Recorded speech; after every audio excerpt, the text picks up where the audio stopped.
पाकिस्तान 'ਚ पंजाबी कॉन्फ्रेंसां दे सब तो वड्डे नैटवर्क पंजाबी नैशनलिस्ट फोरम वालों जी आयां नूं। ਕੀ ਜਨੂਬੀ ਪੰਜਾਬ ਤੇ ਰਾਜ ਜਨੂਬੀ ਪੰਜਾਬ ਦੇ ਪੰਜਾਬੀ ਦਾ ਨਹੀਂ ਹੋਣਾ ਚਾਹੀਦਾ ਹੈ?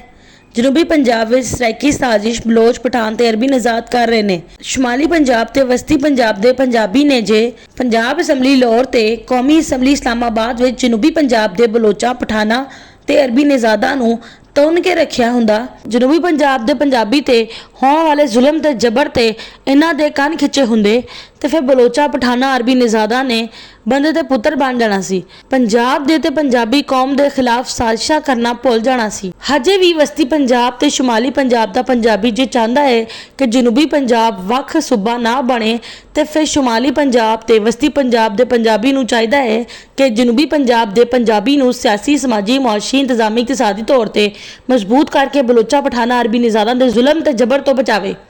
ਵਸਤੀ ਪੰਜਾਬ ਤੇ ਸ਼ੁਮਾਲੀ ਪੰਜਾਬ ਦਾ ਪੰਜਾਬੀ ਇੱਕ ਪਾਸੇ ਬਲੋਚਾਂ ਪਠਾਨਾਂ ਅਰਬੀ ਨਜ਼ਾਦਾਂ ਨੂੰ ਪੰਜਾਬੀ ਆਖ ਕੇ ਜੱਫੀਆਂ ਪਾਉਂਦਾ ਹੈ ਤੇ ਦੂਜੇ ਪਾਸੇ ਜਨੂਬੀ ਪੰਜਾਬ ਦੇ ਬਲੋਚਾਂ ਨੂੰ ਘਾਹ ਨਹੀਂ ਪਾਉਂਦਾ। ਇਸ ਲਈ ਜਨੂਬੀ ਪੰਜਾਬ ਦੇ ਪੰਜਾਬੀ ਨੂੰ ਸਿਆਸੀ, ਸਮਾਜੀ, ਮੁਆਸ਼ੀ, ਇੰਤਜ਼ਾਮੀ, ਇਕਤਸਾਦੀ ਤੌਰ ਤੇ ਮਜ਼ਬੂਤ ਨਹੀਂ ਕਰਦਾ। ਜਨੂਬੀ ਪੰਜਾਬ ਦੇ ਪੰਜਾਬੀ ਦੇ ਬਲੋਚਾਂ ਪਠਾਨਾਂ ਤੇ ਅਰਬੀ ਨਜ਼ਾਦਾਂ ਕੋਲੋਂ ਆਪਣੀ ਹੱਥੇ ਜ਼ੁਲਮ ਤੇ ਜ਼ਿਆਦਤੀ ਕਰਵਾਉਂਦਾ ਹੈ। ਜਨੂਬੀ ਪੰਜਾਬ ਵਿੱਚ ਬਲੋਚਾਂ ਪਠਾਨਾਂ ਅਰਬੀ ਨਜ਼ਾਦਾਂ ਨੇ ਆਪਣੇ ਸਿਆਸੀ, ਸਮਾਜੀ, ਮੁਆਸ਼ੀ, ਇੰਤਜ਼ਾਮੀ, ਇਕਤਸਾਦੀ ਬਰਦਸਤੀ ਦੇ ਕਰਕੇ ਪੰਜਾਬੀ ਨੂੰ ਮੁਕਾਮੀ ਪੰਜਾਬੀ, ਆਬਾਦਕਾਰ ਪੰਜਾਬੀ, ਮੁਹਾਜਰ ਪੰਜਾਬੀ ਵਿੱਚ ਵੰਡ ਵੀ ਦਿੱਤਾ ਹੈ। ਇਸ ਲਈ ਜਨੂਬੀ ਪੰਜਾਬ ਵਿੱਚ ਪੰਜਾਬੀ ਦੀ ਆਬਾਦੀ ਬਹੁਤੀ ਹੋਣ ਦੇ ਬਾਵਜੂਦ ਵੀ ਸਿਆਸੀ, ਸਮਾਜੀ, ਮੁਆਸ਼ੀ, ਇੰਤਜ਼ਾਮੀ, ਇਕਤਸਾਦੀ ਬਾਲਾਦਸਤੀ ਬਲੋਚ ਪਠਾਨ ਤੇ ਅਰਬੀ ਨਜ਼ਾਦ ਦੀ ਹੈ ਕਿ ਜਨੂਬੀ ਪੰਜਾਬ ਦੇ ਵੱਖ ਸੂਬਾ ਬਣ ਜਾਣ ਨਾਲ ਸ਼ੁਮਾਲੀ ਪੰਜਾਬ ਤੇ ਵਸਤੀ ਪੰਜਾਬ ਦੇ ਪੰਜਾਬੀ ਤੋਂ ਜਨੂਬੀ ਪੰਜਾਬ ਦੇ ਪੰਜਾਬੀ ਦਾ ਆਸਰਾ ਲੱਥ ਨਹੀਂ ਜਾਵੇਗਾ ਕਿ ਸ਼ੁਮਾਲੀ ਪੰਜਾਬ ਤੇ ਵਸਤੀ ਪੰਜਾਬ ਦੇ ਪੰਜਾਬੀ ਤੋਂ ਜਨੂਬੀ ਪੰਜਾਬ ਦੇ ਪੰਜਾਬੀ ਦਾ ਆਸਰਾ ਲੱਥ ਜਾਣ ਤੋਂ ਬਾਅਦ ਜਨੂਬੀ ਪੰਜਾਬ ਦਾ ਪੰਜਾਬੀ ਆਪ ਹੀ ਬਲੋਚਾਂ ਪਠਾਨਾਂ ਅਰਬੀ ਨਜ਼ਾਦਾਂ ਦਾ ਮੁਕਾਬਲਾ ਕਰਕੇ